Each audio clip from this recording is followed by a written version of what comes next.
Hey, what's good out there, y'all? Welcome to the Warriors of Wisdom. We back again with this series, bringing enlightenment to the black people, aka Israelites, the true Israelites of old over here in the Western Hemisphere. Last week we talked about this, the shadow government. You know what I'm saying? Y'all call them the Illuminati. I don't know what they call themselves now. All I know is that there's a shadow government. Whatever y'all want to call it, that's what it is. Gorilla Hebrew broke that down perfectly last week. But now we're going to use the techniques that they use in order to enslave us. You know, some people may say it's mind control or neurolinguistic transmitting. But you know, I'm a spiritual man. This spiritual warfare. You know, and y'all have to take that into account. You know what I'm saying? This has been talked, and all you people that rep African and all that type of stuff, they know about the spirits. You know what I'm saying? They got all type of trinkets and stuff they put on their house to ward off evil spirits. So, if you know, y'all can't say nothing about claiming Africa and stuff if y'all don't accept that part of Africa either. Even your African ancestors knew about evil spirits and knew about how to ward them off. Okay? So, but now we from the biblical perspective of that. You know what I'm saying? Which is the supreme perspective of that. So, Gorilla Hebrew go drop some knowledge on y'all. What's up, bro? What's going on? You know, first and foremost, of course, want to say, call Allah Yahweh Shem Yahweh, all praises to the Most High God, in the name of His only begotten Son. Spiritual warfare is something that's talked about a lot in the scriptures, and there's different levels to it. You know, you got the highest possible levels you could think of, and then we have much more simple and much more practical ways that we could ward off evil spirits, negative spirits, or if you will, negative vibrations. Even if you're not all into, oh, I think it's spooky, y'all talking about this spirituality, we all can agree about frequencies and vibrations. Certain negative frequencies and vibrations can basically incapacitate your life. You understand what I'm saying? So just, I want to deal in a lot of ways with this presentation today. I want to deal on a very practical level so everybody can understand this. You understand what I'm saying? You know, basically combating negative vibrations and overriding them with righteous and positive vibrations, and how we do that through the spirit and power of Yahweh Hashem Yahweh Shai. You understand what I'm saying? So, without any further ado, I want to get into it. No PowerPoint today. I'm just going to read the scriptures and deal with that, because this is a lesson that is just very scripturally heavy. You understand what I'm saying? We're going to start here in the book of Ephesians, the 6th chapter and the 12th verse. For we wrestle not against flesh and blood, but against principalities, against powers, against the rulers of the darkness of this world, against spiritual wickedness in high places. So this is the fight that we're fighting. We're fighting against spiritual wickedness in high places. All right, we're fighting against these negative vibrations, okay, that are basically trying to influence us and take us away from righteousness, man. Take us away from the ultimate positivity, which are the law, statutes, commandments that the Most High God gave His people, the Israelites. All right. Let me continue though. Let's go here to Romans, the 8th chapter, and I'm going to start at the 34th verse, but the point is a little further down, but I want to start here at the 34th verse. Who is he that condemneth? It is Christ that died, yea, rather that is risen again, who is even at the right hand of the Most High, who also maketh intercession for us. So who the world calls Christ, Yahweh Shai HaMashiach, is the intercessor on behalf of the nation of Israel to the Most High God. Verse 35, who shall separate us from the love of Christ? Shall tribulation, or distress, or persecution, or famine, or nakedness, or peril, or sword? So basically, when you're going through these things, when you're going through your trials and tribulations, times of distress, times of persecution, times where you're famished, whether it be spiritually or physically, times where you are lacking, you understand what I'm saying? Those are times where negative vibrations or evil spirits will make attacks on your mind and try to pull you away from the faith. So what the Apostle Paul is saying in this instance is, what is going to pull us away from the love of Hamashiach? Are any of these things, all these negative things that could come upon us in our moments of weakness, are we going to allow that to take us away from the love of the Hamashiach, who died for our sins and was sent by the Most High God, ordained by the Most High God? That's the rhetorical question that the Apostle Paul is asking. When these negative vibrations come upon us, are we going to give in to our weaknesses and forsake our first love? Verse 36, as it is written, for thy sake we are killed all the day long. We are accounted as sheep for the slaughter. Now, That's a very deep concept that he's dealing with. A lot of people, when differentiating from the Old and New Testament, a lot of people will say, well, in the New Testament, the sacrificial law is done away with. To an instance, is correct. We're not taking the lambs and you know the rams and the things like that and going to sacrificing them in Jerusalem on the altar as we would in ancient time. But now us as a body, as the body of Hamashiach, we are that temple. We are that altar. So we are those sacrifices. How do we sacrifice? By forsaking the wickedness of this world, warding off these evil spirits, not giving heed to these seducing and evil and wicked spirits.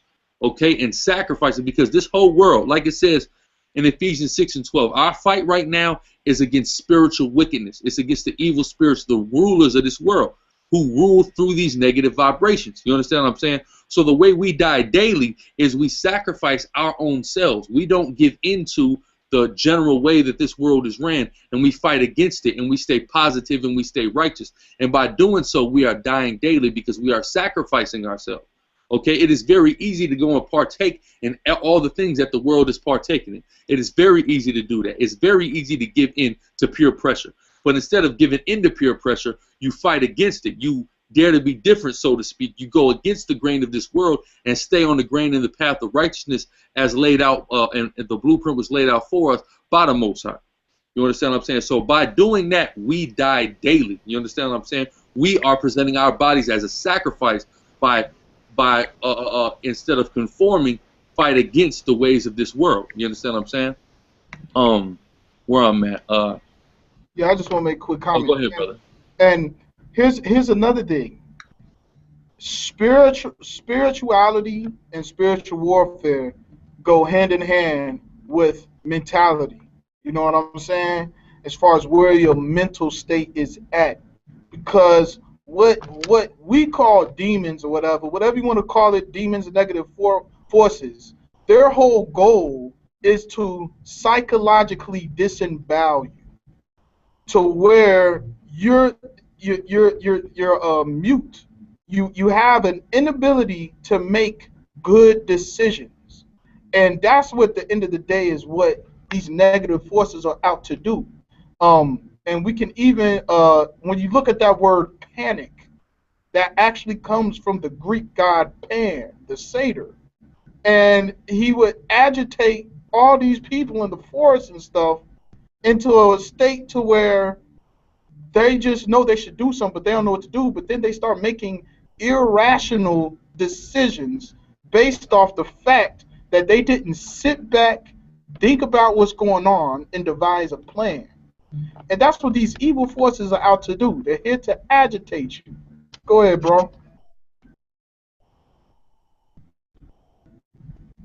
Yeah, agitate you and basically cause you to make a rash decision. You see what I'm saying? By pressure, by applying that pressure to you. Going back to that peer pressure. You know, just growing up, we all experience peer pressure. And we all know it's like, damn, well, I don't want to be ostracized by my peers. I want these people to be accepting of me. So I'm willing to do the things that they do, even though it may go against my better judgment, in order to gain acceptance from these people. Oftentimes, a lot of youth struggle with these decisions. But it doesn't stop when we're young. It doesn't stop when you're in elementary school. It doesn't stop when you're in middle school. It just blossoms. It actually goes to broader scales once you increase in age. You see what I'm saying? So when you, again, go against that, you're dying daily. Why? Because you are facing being ostracized by your peers, by people speaking ill of you, by people saying all manner of wickedness against you. That's why through the world, even when he told Christ, Yahweh, he said that. He said, blessed are ye when men shall speak all manners of wickedness about you for my sake, because being conformed to the image of Hamashiach, who is conformed to the image of the Most High, is totally against everything in this world. So the people of this world are going to condemn you when you do those things. You see what I'm saying? So you're blessed because you're living righteously, but according to this world, you're cursed and condemned. That's why you die daily. You see what I'm saying? And be wary of your peers, because once again, if you're surrounded by righteous peers, you're going to be pressured by righteous peers. That's what you want happening. And if you are all abiding by the ways, laws, statutes, and commandments of the Torah, now you have created a peer pressure situation that is positive. that is here to pressure you into becoming a better man. You want peers that'll pressure you into taking care of your kids and your family. You want peers that'll pressure you into getting a job and not just laying around and being lazy and stuff. You want those kind of peers around you. So that's the kind of pressure you want. But see, the forces don't want you around that type of situation. Now, when we look at the Torah and how things were in ancient Israel, they created a peer pressure situation of righteousness through the Torah, where there's pressure. Hey, you sleep with this man over here, we're going to kill you. I would say that's some pressure, right? That's some serious peer pressure right there. This man's wife. This is this man's wife. You take his wife, we're going to stone you. That's some serious peer pressure. But you know what? It may sound harsh, and even now, through the grace of Almighty, you can now ask for forgiveness for these things, and you're not going to get stoned. But in that society, they created the ultimate peer pressure of righteousness to where you don't do this, you don't do that, because if you do, we will kill you. Ain't that right, bro?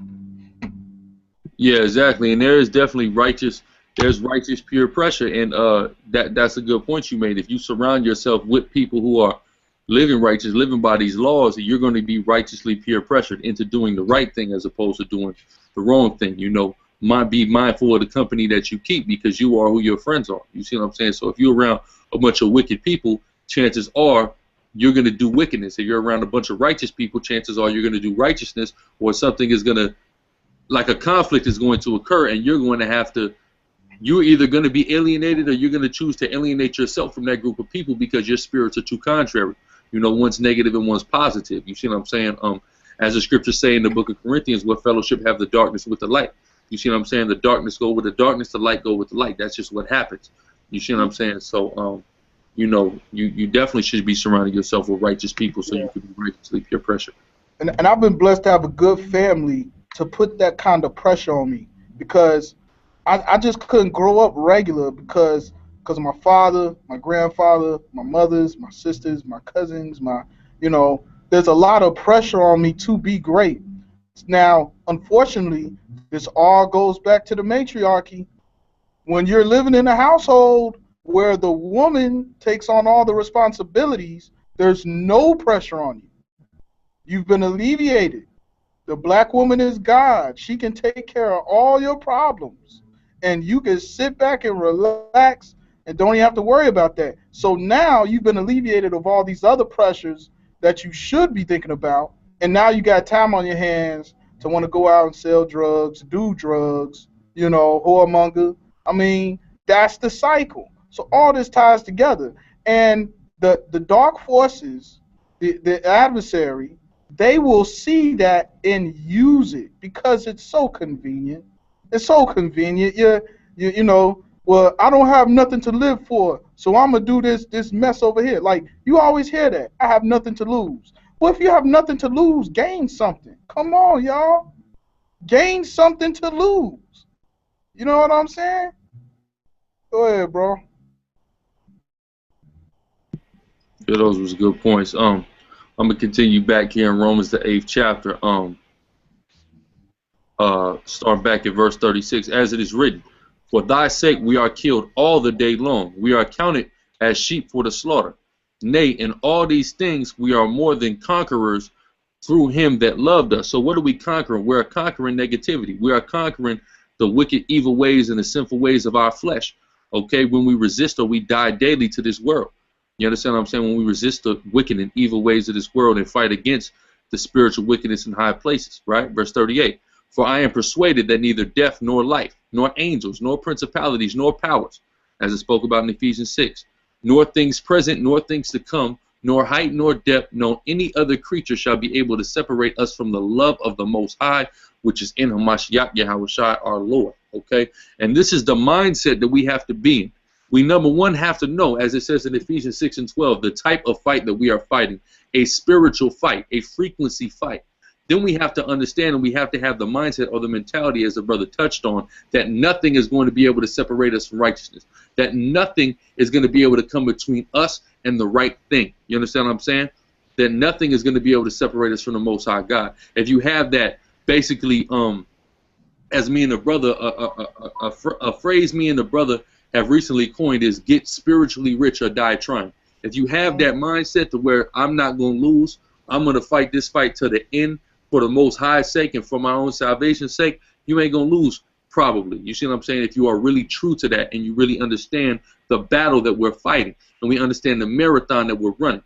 All right, let me go to here to Colossians. This is the book of Colossians, the 1st chapter, starting at the 12th verse.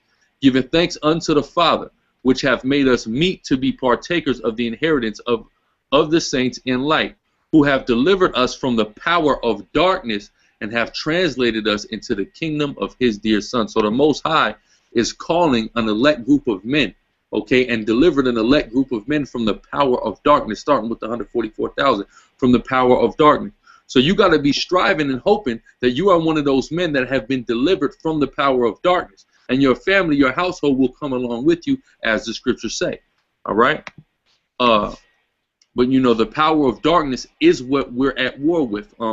You know, we get on the white man. The white man is definitely our physical enemy, but the white man is being dealt with by a spiritual entity. You understand what I'm saying? Very wicked and dark spiritual entity, right? And that same spiritual entity will attack you. You understand what I'm saying? So we have to understand that.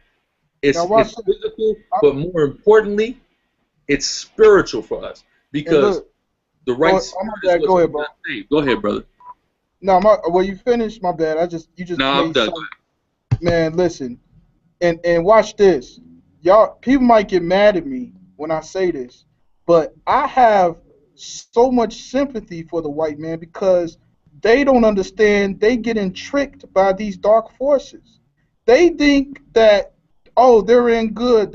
They're being blessed. They rule the world. They finna get trashed. Y'all, the white man don't understand. They the puppets themselves. They don't understand that, and they're being tricked. And out of their own ego, they falling for it. But at the end of the day, they gonna get it just as worse as we getting it now. And they don't understand that.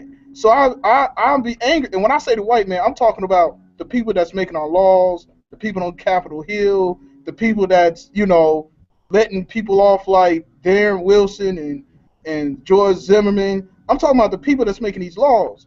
They don't understand. They getting tricked. And they're all a part of this scheme, and it's sad. But at the end of the day, you reap what you sow. I mean, I may have sympathy for you, but at the same time, you got to pay for this.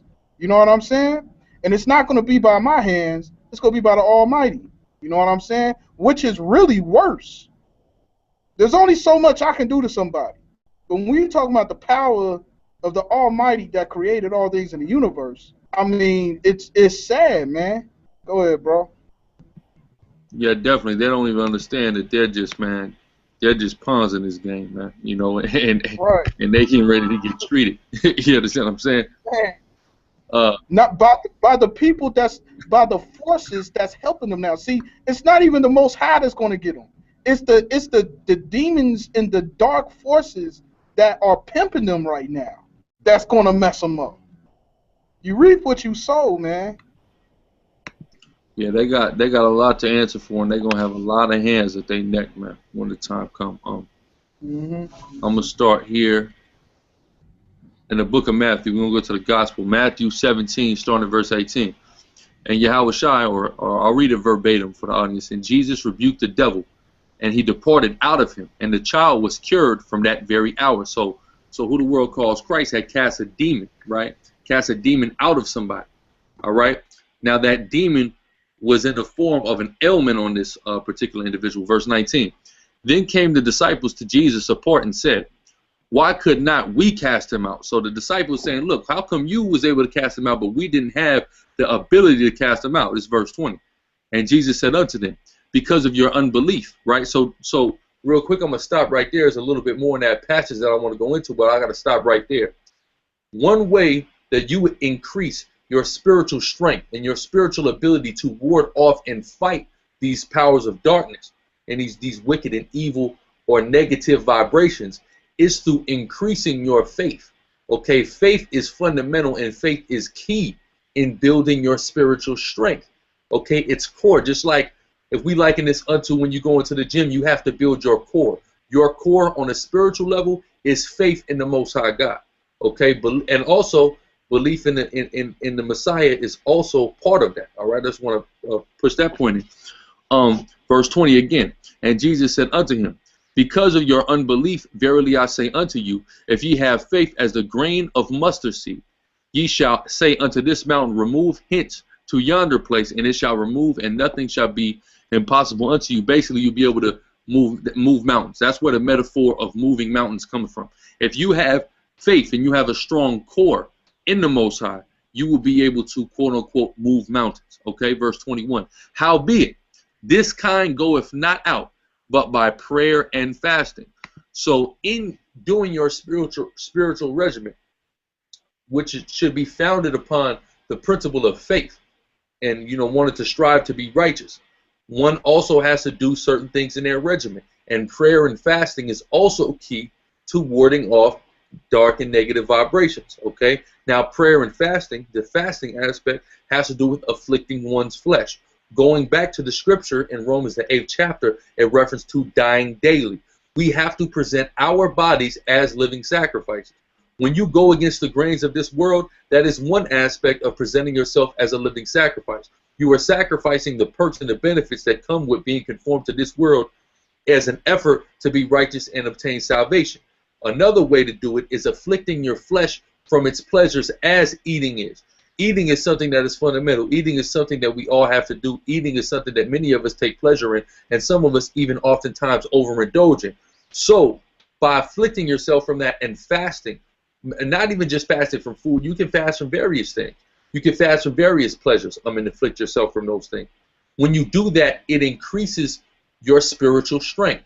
Just like, for example, if one wants to be able to deep sea dive, right, or just dive or go underwater or run for long periods of time, one may do breathing exercises where you hold your breath and increase the capacity of your lungs and things like that. That's what fasting is. When you fast and you afflict yourself, you are able to build up your tolerance to go without certain things, and that strengthens your spirit. Even though it's an affliction of the flesh, it makes you spiritually stronger, and it allows your flesh, your flesh to basically become subservient to your spirit, and your spirit to prevail over your flesh, which we're going to delve into deeper here in a minute. But it's a very key thing in warding off these negative forces, praying to the Most High, asking for that faith, asking for that strength, and fasting, training your spirit to be stronger than your flesh and to overcome your flesh, because that's a very key part. Man, what you said, look, bro, what you said is so deep, man, because what you talking about is transcending your natural animal instincts. We are spiritual creatures. We can transcend the need for hunger. A lion, a dog, a cat, they can't do that. They got this raccoon trap where the raccoon will put his hand in the wood and they'll put nails in there and he'll grab the food. All the raccoon has to do is let go of the food and he can put his hand out. But because he has an inability to understand that letting go of the food means he's free, he will keep his hand down there and won't let go of the food. What you talking about is transcending our consciousness beyond the level of our body, because our body has limited us. I actually saw a movie. It was a terrible movie, but I kind of like this phrase. You see that second Hell Rider movie, the little superhero movie. Oh, what you talking about? With damn what's my man? No, Rider, Ghost Rider. Ghost Rider, yeah. They had the devil in there, right? And the devil was in a human body, and he said something that was kind of deep in this movie. It was a terrible movie, but I got a little nugget off of that, because they asked him, hey, you're the devil, you're the, you're the prince of darkness. How come you can't do anything? Like, you're weak, you can't do nothing. He said, it's because of this body. Well, what's wrong? What's wrong with your body? He says, imagine having a flamethrower made out of paper mache. You know what I'm saying? I was thinking about that. I was like, that kind of makes sense. It's like we have flamethrowers made out of paper mache.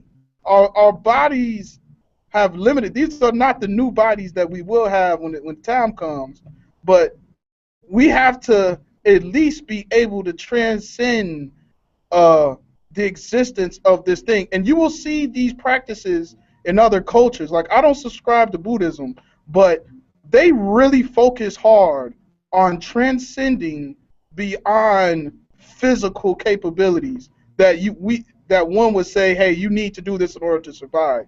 Their whole thing is, hey, I am going to meditate and focus and go beyond the need for food, air, water, and understand the spirituality behind things. And through there, you can fight these forces. So what you say is deep, bro. Yeah, and to further even expound on that point you made, a body, when you deal with the word body, etymologically going back to the word abode or house, right? A body is a house for what? Your spirit. Your spirit is dwelling within your body. There's a scripture in the Gospels, who the world calls Christ, makes a statement about, in my Father's house are many mansions. One aspect of what he was saying there has to do with the raising up of Israel, starting with the elect of Israel, and the glorified bodies as you spoke about.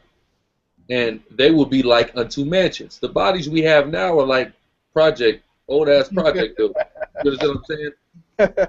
They're mortal, right? Just mortal flesh. The term mortal means dead. As soon as we are born, we're dying. Our body's already dying. We're losing skin. We're shedding. We're doing all these various things. We're dying. You understand what I'm saying? Fleshly. So these bodies are very imperfect. As it says, corruptible. They're corruptible. So, we're striving to obtain those incorruptible bodies, but in the meantime, we need to, like you said, spiritually transcend the confines of this flesh to the point you made in regard to the animalistic nature that comes with having this flesh. The Most High oftentimes liken the nations of the earth unto the beasts of the field, or they're the beasts of the field. Why are they the beasts of the field? Because they have an animalistic nature that a lot of times, a lot of these other nations that are outside of Israel don't know how to combat themselves, which is why they're typically caught off into idolatry. The Most High gave us the Torah. The Torah in and of itself teaches us how to spiritually transcend the animalistic natures of our flesh. How to, for example, if you've seen an animal, not even a pig, let's take a lawful animal. Let's take a cow, dead in a field, dead of itself, drop dead.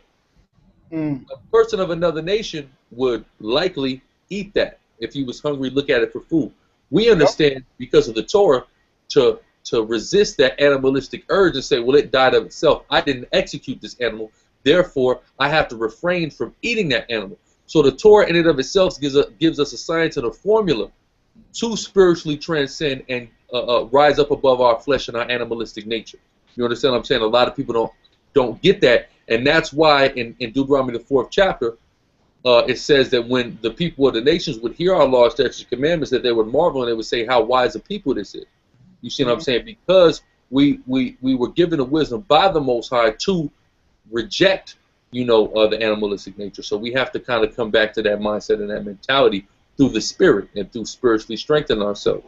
Okay, and people got to understand that, and me and this brother were talking about this off the record before this started, about the New Testament. A lot of people have a very flawed ideology and notion about the purpose of the New Testament. Part of the purpose of the New Testament was to reintroduce Israelites that were part of various exiles and under the influence and the oppression of various heathens and had their thought process changed, to reintroduce them back to the things that were introduced to us initially in the Torah, like spiritual transcendence and things of that nature.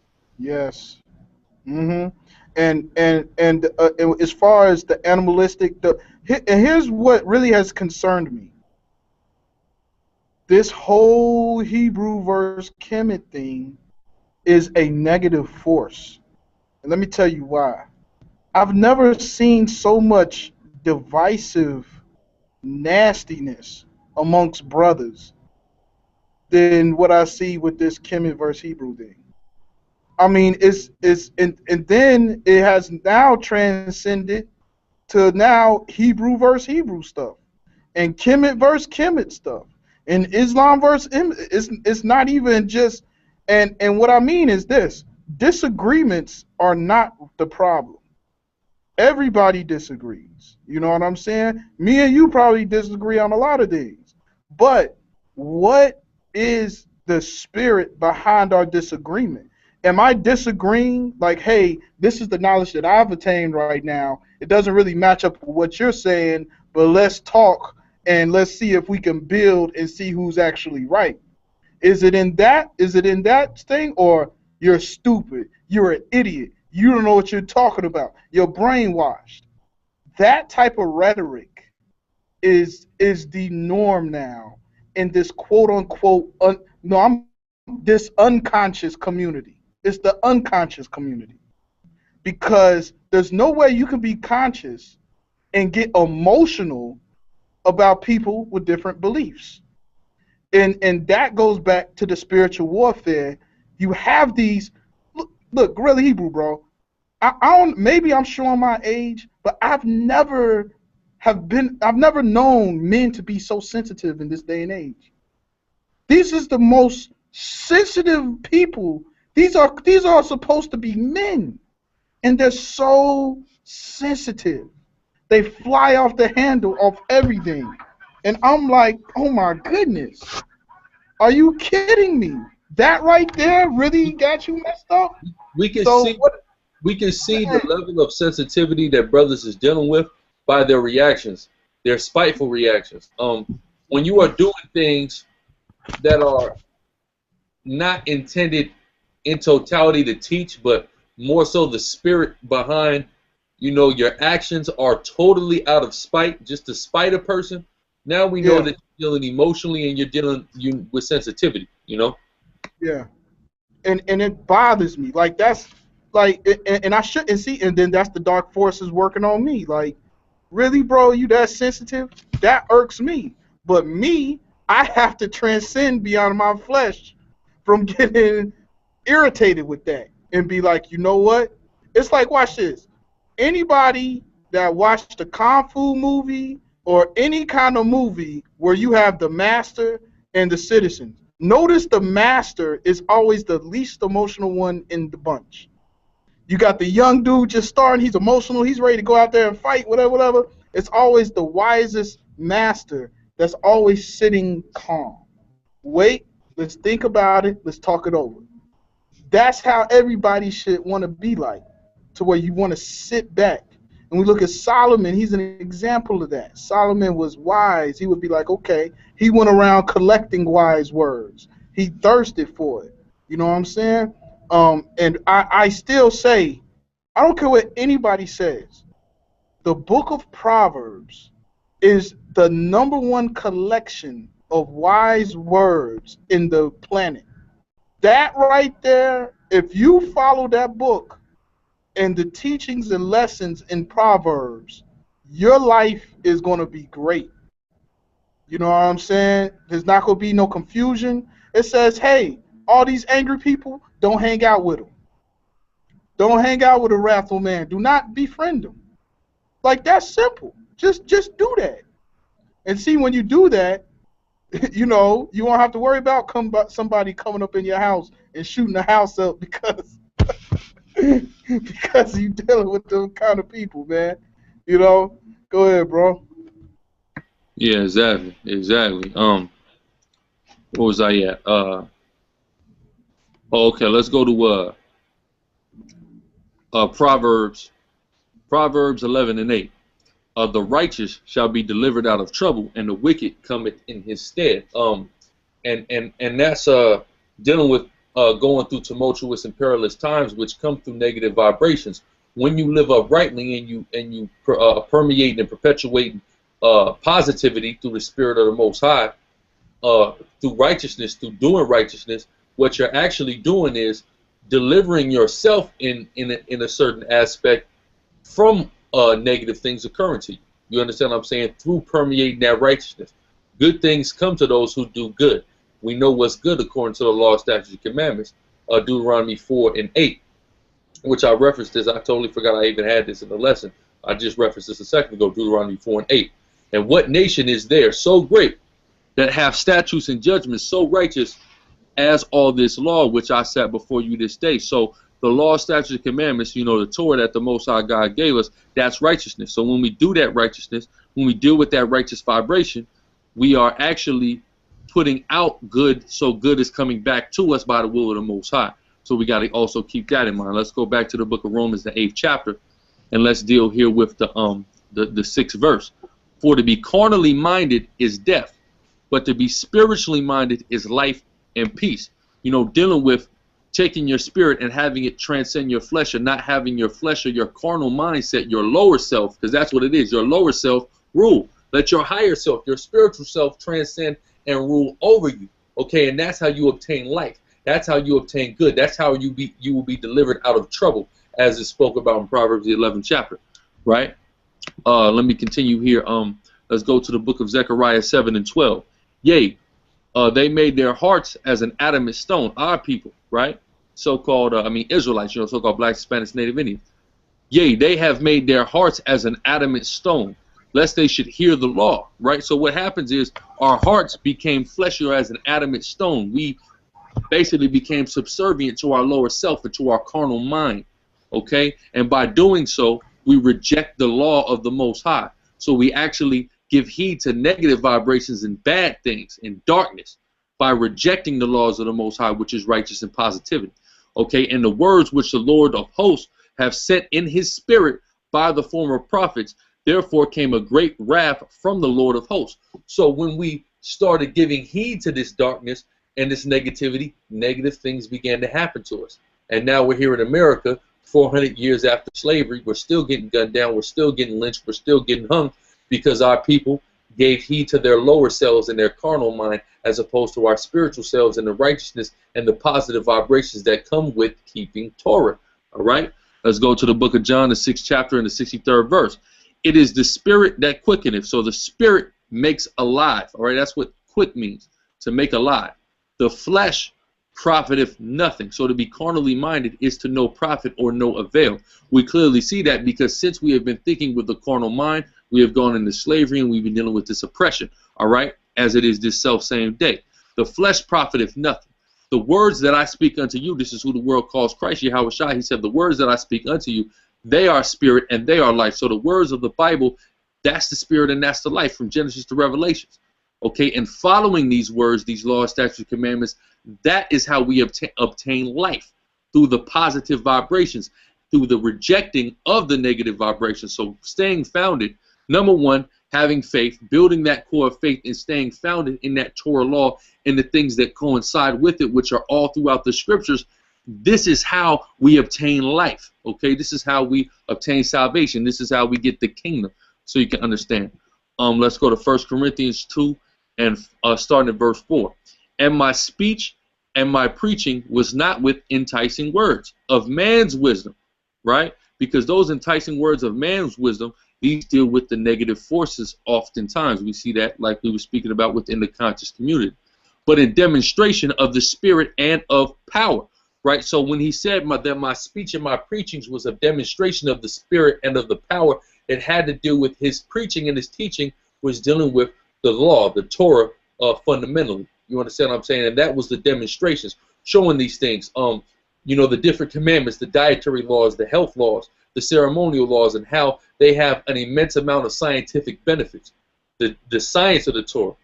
That is what his teaching and his preaching was, the demonstration of those things. Not with vain wisdom or philosophy, with actual demonstration of the substantial of what's the word I'm looking for? Of the concreteness of the laws that the Most High God gave us, and how it will lead us to spiritually transcend over our flesh. Right, verse 5. That your faith should not stand in the wisdom of men, but in the power of the Most High.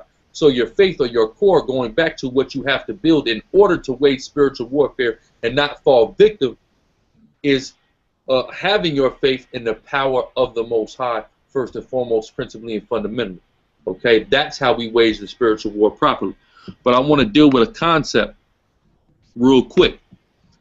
before I deal with my next set of scriptures, okay? And it's called cognitive dissonance, right? We've all heard of cognitive dissonance in one aspect or another, and the Bible actually speaks expressly of cognitive dissonance, all right? Here in Romans the 7th chapter, which we're getting ready to go into. Through the Spirit, of course. Cognitive dissonance, let me read the definition for y'all if y'all don't know. In psychology, cognitive dissonance, Salakia, is the mental stress or discomfort experienced by an individual who holds two or more contradictory beliefs, ideas, or values at the same time. How do we hold contrary beliefs, ideas, or values at the same time? Because we have a spirit and we have flesh. And our flesh wants to do and engage in things that our spirit is against. But sometimes we don't allow our spirit to transcend. We become spiritually weak and we become subservient to our flesh, and we do the things that were against our better judgment. We hear people say, yeah, I did that and that was against my better judgment. How do we do things that are against our better judgment? By letting our flesh prevail against our spirit, because our judgment and our moral compass comes from our spirit, from the spiritual aspect. So if it's against your better judgment, it's probably something that your weak flesh wanted to do as opposed to your spirit.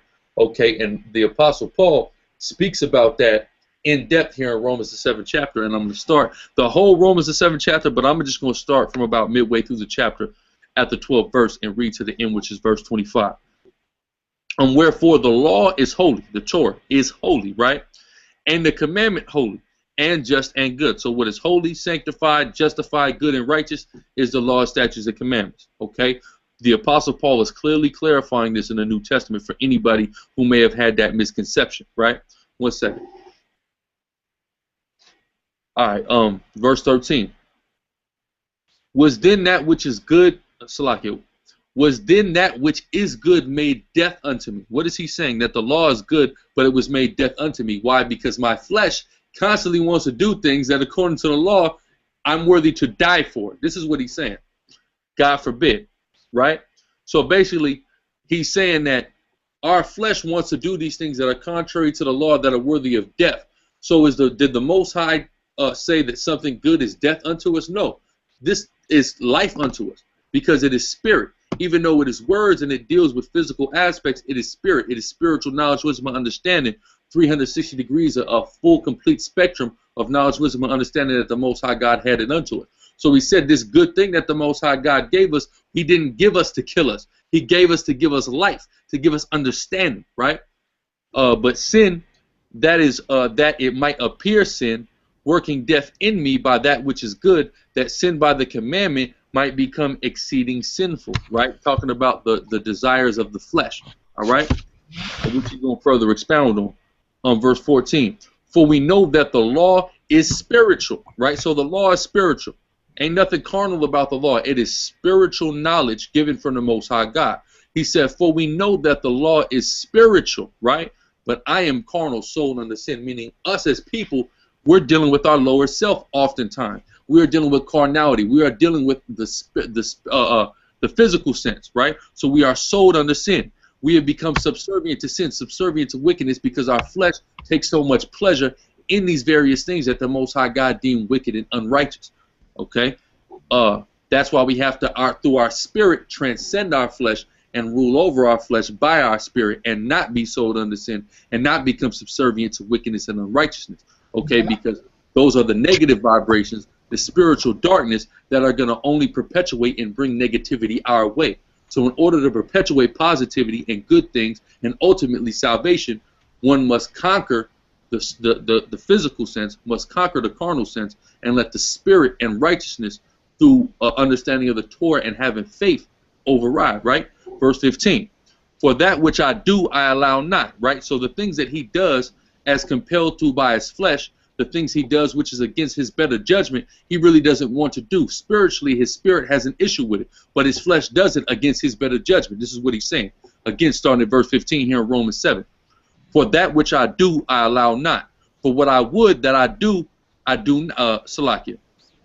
For that which I do, I allow not. For what I would that do, I not. So basically, he's saying that against my better judgment, I'm doing wicked things as opposed to doing spiritual things. Oftentimes, our people struggle with this. Damn, I wish I wouldn't have did it. I know I shouldn't have did it. I would have rather been strong in the spirit at that time, but I was weak. You understand what I'm saying? You had a point, brother? Oh yeah. Go ahead. Since we going through the scriptures and Proverbs, one proverb has the formula for common sense. It cracked the code.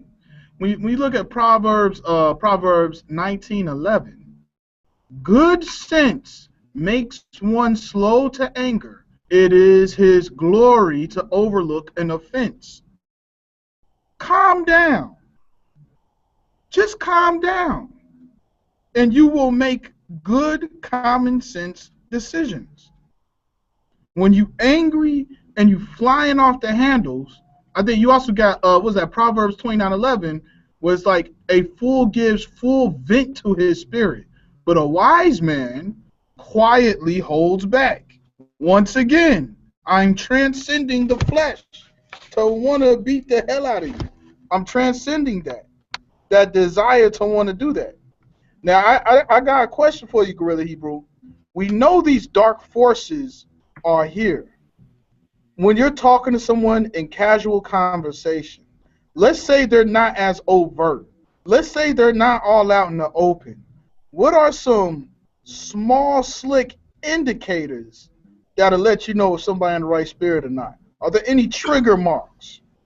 Man, it's a laundry list of trigger marks. Sometimes even beyond seeing things, sometimes you could just spiritually read this person. Like, man, that person's spirit is just all wrong. I can't. When you come into the presence of certain people, if your spirit starts feeling dis-ease, it starts feeling like something's wrong.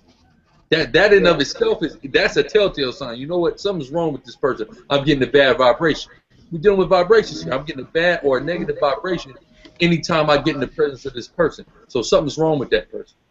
Mm-hmm. You see what I'm saying? That's a key indicator, and that's one of the main things I go off of. And what about these people who have good intentions and it's evil, where they're doing evil with good intentions? That right there is a very huge problem. You know, Definitely. Where you're okay, like, and I don't mean to get on all these other faiths, but I have no doubt in my mind that them people on the Kemetic side honestly believes they're doing the right thing. I believe some of them in their heart, their core, believes, hey, my black people are being oppressed, so we need to get away from this Bible because that's what's oppressing them. Like, they honestly believe that. And you know what the adversary does? He just feeds it. That's right. Just feeds it and feeds it and feeds it and feeds it to where now they went from that to being an antagonist. Now you're disrespecting your brethren. Your brethren reads that Bible. Like, bro, I was going to put this picture up. I ain't do it, but you go down to Ethiopia and places in North Africa. You got these monks living in caves, man, where you have to climb mountains. You're trying to tell me that this the white man's book, and you got these monks, you got these books, man, and they worshiping this God that developed in the North African Middle Eastern area, okay? But now, because of how the Europeans took this religion, these people honestly feel that we've been duped by the white man into reading this book. So they're going out of their way to fight against the book. And that's what I find very, very troubling. It's very troubling. Yeah, definitely. You know, we have an element of that on different aspects in our culture, whether it's through that aspect or, you know, people who are doing the wrong thing with good intentions. Like, for example, you had Young Jeezy, right? he got a lyric. I know it sounds wrong, but thank God for that white. You know, things like that. Those of our people that engage in wicked activities that actually contribute to the destruction of our people and our communities. But the intentions of him doing that is so he could get money, so he could provide for himself, so he could provide for his family, supplement the fact that his particular area may be plagued with joblessness, or, you know, high unemployment rates, jobless rates, or he may have felony, may be hard for him to obtain a job, so he has to go this route in order to provide for his family. The ultimate goal and intention is positive because he's looking to be a provider for him and his loved ones, but look at the negative things that he's doing in order to do it. His spirit is not upright in him, though his intentions are good. His methodology is extremely flawed and extremely off, and because he's in the mentality and he is rationalizing the justification of those actions, his spirit is not right. And there's a scripture I want to go to real quick on that here in the book of Sirach, here in the Apocrypha for Ecclesiasticus. Ecclesiasticus 15:20. He hath commanded no man to do wickedly, neither hath he given any man license to sin. So dealing with, you know, the narcotics industry and the drug trade, that's a sin. It's really dealing with witchcraft. When you deal with the word drug, when you deal with the word pharmacy, right, we're dealing with drugs, you know, the whole RX thing. The word pharmacy goes back to a Greek word pharmakia, which deals with witchcraft enchantments, because when you sell somebody drugs and they get high off of that, they are enchanted. That's an enchantment upon them. That is the abuse of, oftentimes, because you have like the cocaine goes back to some natural, heroin, marijuana, all these things, they go back to natural things, but the abuse of those things, you're now dealing with enchantments. You're not using it for its medicinal purposes. You're using it to literally put an enchantment upon somebody or yourself, you know, for various reasons. So when you're doing that, you're basically sinning. All right, and the Most High has given no man a license to sin. So when you are selling them drugs, though it may be good intentions, and take this from somebody who at one time tried to rationalize selling drugs, you see what I'm saying, for the good intentions of it. It's negative, man. All right, you don't have permission from the Most High to do that. It's wicked, and the Most High will judge you if you don't repent from it. You see what I'm saying? Look how the adversary does, though. This is what the adversary does.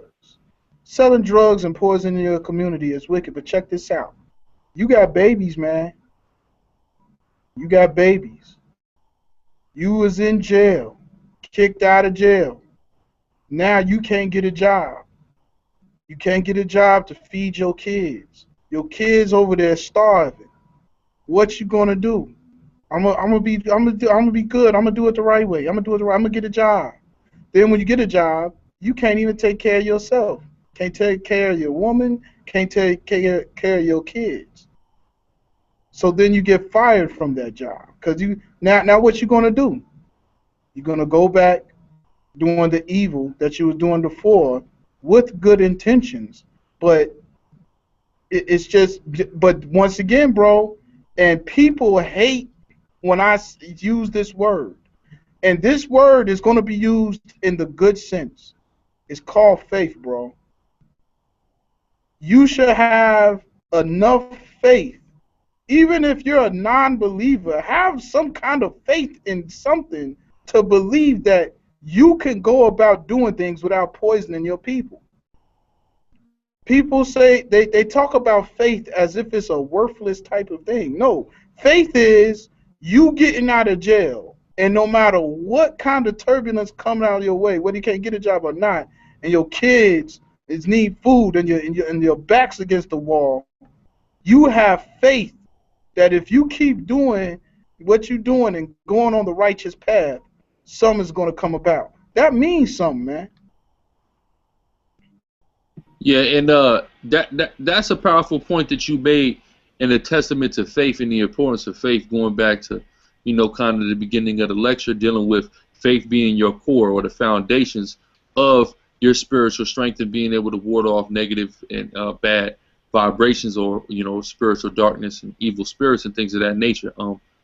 You know, through you know, the Christian institution that has been introduced to our people is extremely and greatly flawed. We all understand that, but there are some very positive things that came from the Christian institution that was introduced to our people, and having faith in the Most High is one of those things. You know, minus the the white image that was forced down a lot of our throats. Just having faith in the Most High, in the Creator, is a very, very positive thing, and it was introduced to our people through the, the Christian institution. And many of our people, no matter, what type of life they're leading, do have that faith.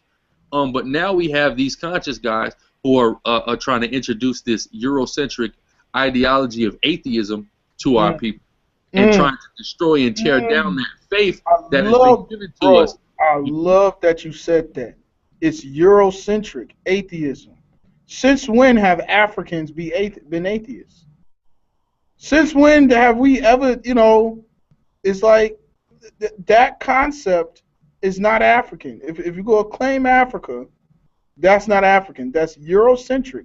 Because you know why Europeans say that, there's no God? Because they believe they're the God. That's their thing. With all their thing, we don't need God because we are God. Exactly. They have to believe that. They have to believe that because they know that there's a God out there, and that God is a God of a people, and them people was created in His image, and them people happen to be black, and they happen to take them people into slavery. So why would you believe in that God? Doesn't make any sense. That God, by nature, is anti everything you're about. So of course you're going to reject God. And of course, you're going to encourage them people that are chosen of that God to reject that same God, and start dealing with atheism. So, those are key components to touch on.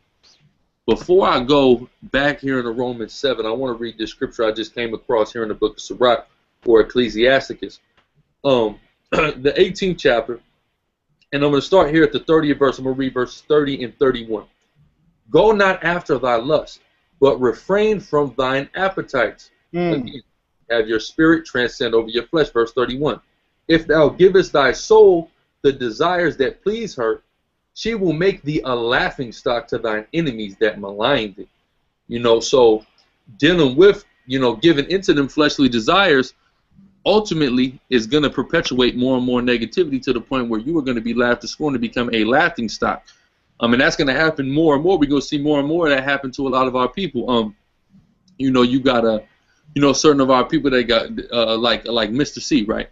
Mr. C, that radio DJ that was caught up multiple times. Man. Trannies with scandals. Now, scandals with trannies. Now look, if you would have refrained from them appetites, Mr. C, you would have never became a laughing stock. If you would have not given heed to that seducing, wicked, evil, demonic, homosexual spirit, guess what?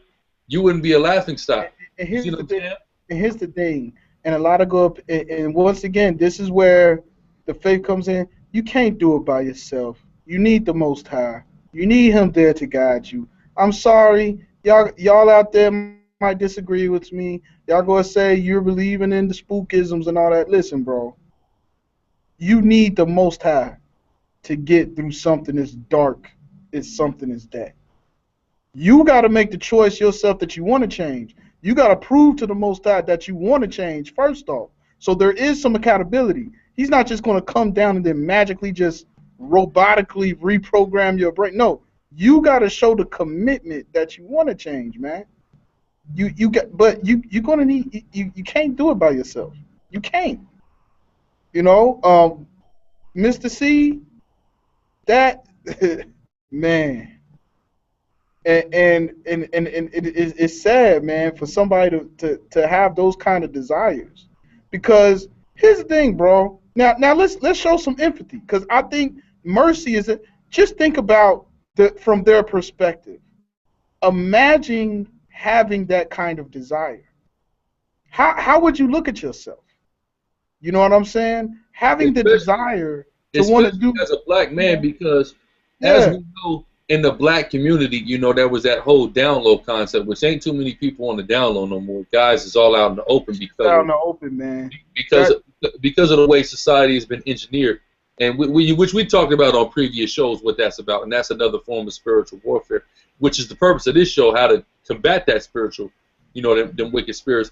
But we know, like you said, as in our culture, in our community, homosexuality, that's a white man's disease. We look extremely down on it.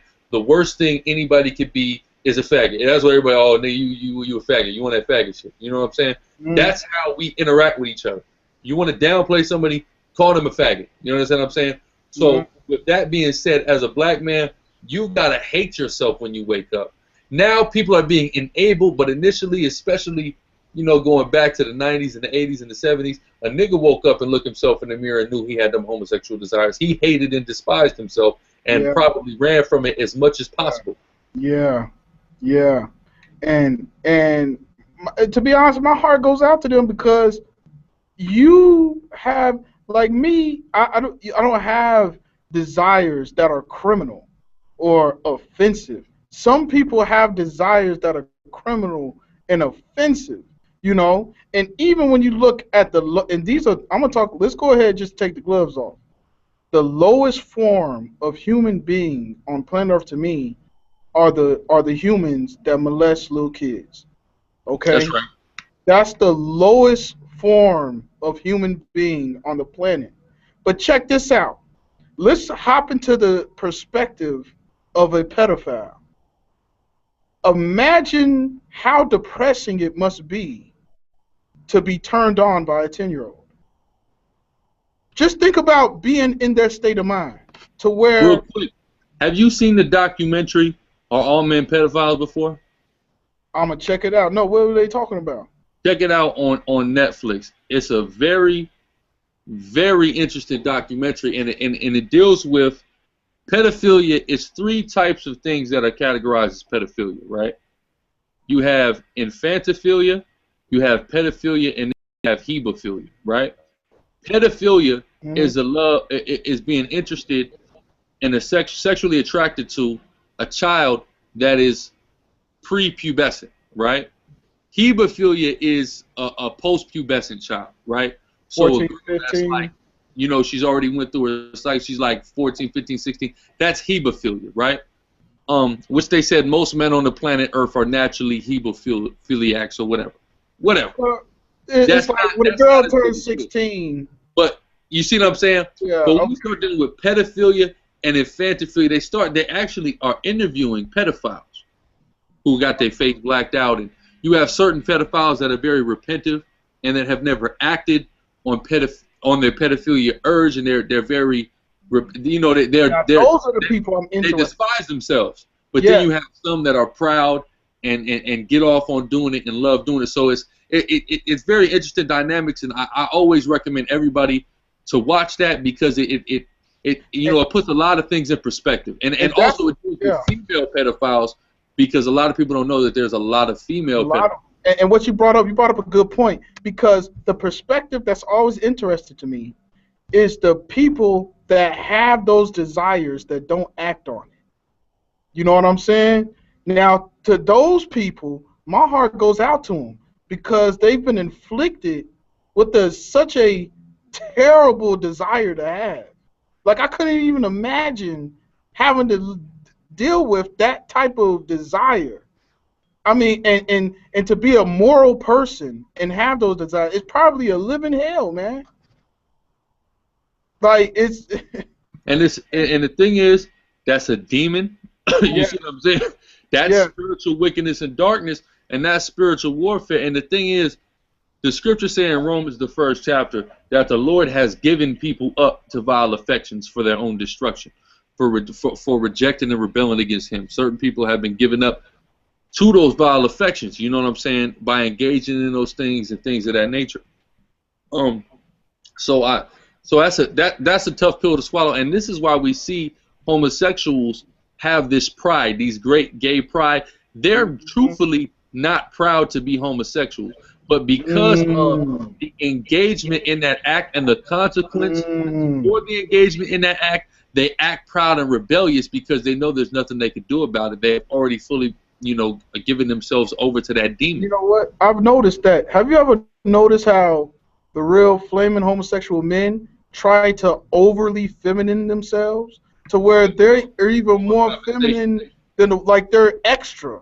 Like, they try to go over and beyond even of what a female would do.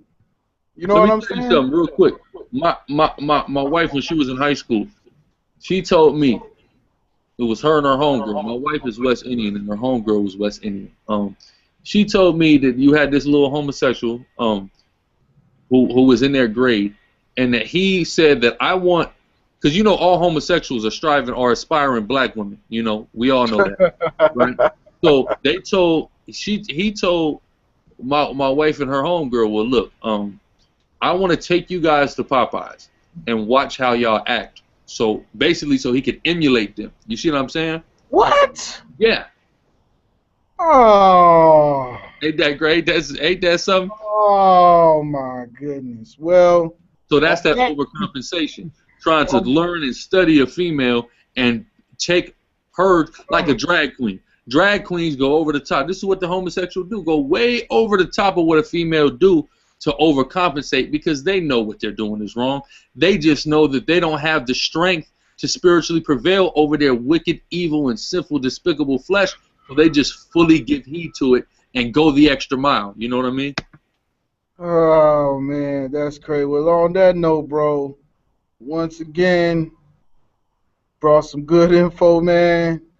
And it's like after these shows, I feel good, but then I feel bad, too, because it's like, man, the reconstruction process we got to do on our people it got to be monumental, man, because it's some issues. And I'm going to check out that documentary, too, because that's always fascinated me that people have these type of mental problems, man.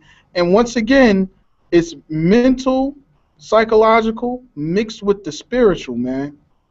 And yeah, because the mental and the psychological and the spiritual, that all go hand in hand, because the spirits, that's what's going to play tricks on your psychological. You know what I mean? They attack your mind. They can attack your flesh through different avenues, but the principal way that a demonic force or an evil force or a negative or a bad vibration is going to attack you is through psychological warfare. You see what I'm saying? The will on your mind, you know, because the mind, it all deals with the spirit. It all goes back, it all goes back to the same thing. And I want to say this for all these atheists, alleged black atheists out there. Now, nobody will disagree that vibrations and frequencies and wavelengths and energy is real, right? They'll say, well, energy and negative energy, that's why I put it in them terms, because they can understand them terms and they won't disagree with the ideology or the concept of negative energy. Now, we all know that if I got a cell phone, right, this bad boy, it's got a battery, it'll sustain itself, it has its own energy, but then that energy will die. So I got to plug it in to an energy source to put the energy back or prolong the life of this device. So all energy goes back to a source. You understand what I'm saying? So for you to sit here and say that you believe in vibrations and energy forces and frequencies and things of that nature and not believe that there is one supreme and principal source of all of these things, and a source that, if it is the source of energy, would have to be masculine, you out of your damn mind. You basically are a walking contradiction of itself, and you're dealing with cognitive dissonance whether you understand it or not. And you know what? I actually got a little debate about the masculine and the feminine. See, people don't understand when I say masculine, it's not necessarily talking about a man. You know what I'm saying? Or like like the Most High is not a human. He is something transcendent beyond human. So he's not God is not the black woman or the black man. He's the Most High, Yahweh, the self-existing one.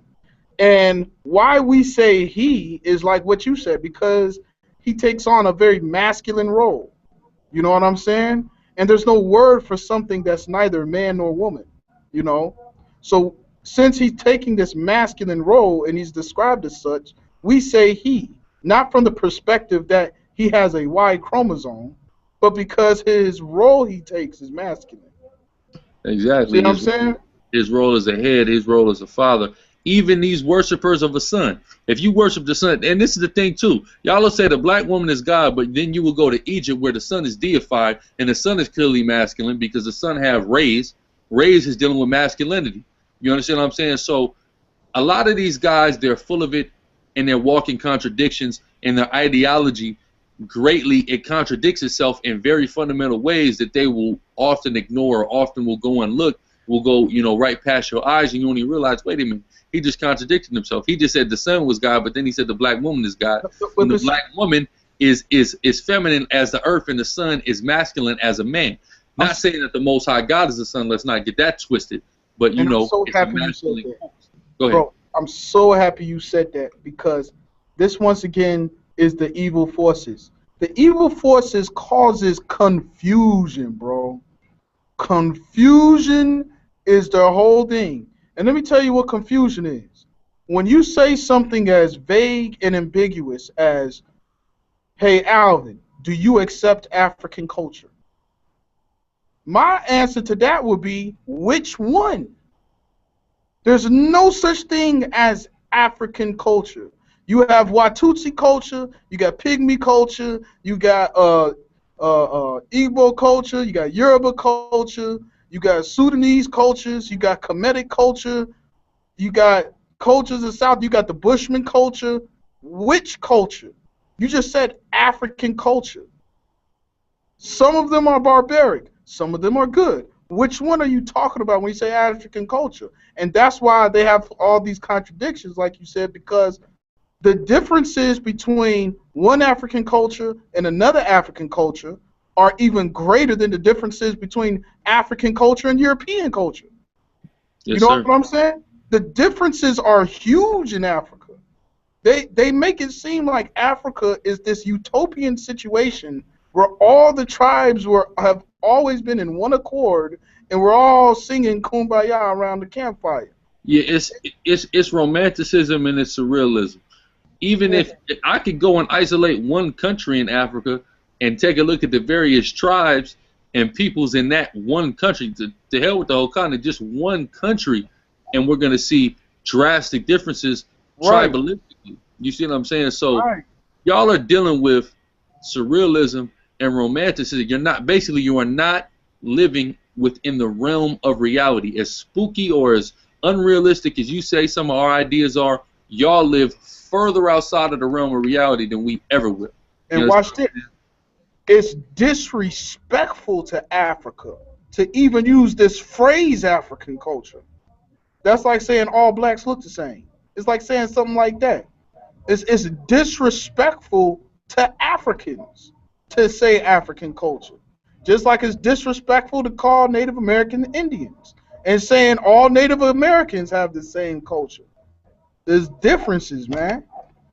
Yes, it's a lot of various differences, and that whole lumping everything together in one pot, that's very Eurocentric. That's very European. All right, bro. Well, I'm about to wrap this up. Thanks for the info, bro. Once again, thanks for y'all tuning in. This the Warriors of Wisdom, and we signing out. You got anything else to say, bro? Hey, all praises to the Most High. All right, cool. All right, we'll catch y'all next week. Peace.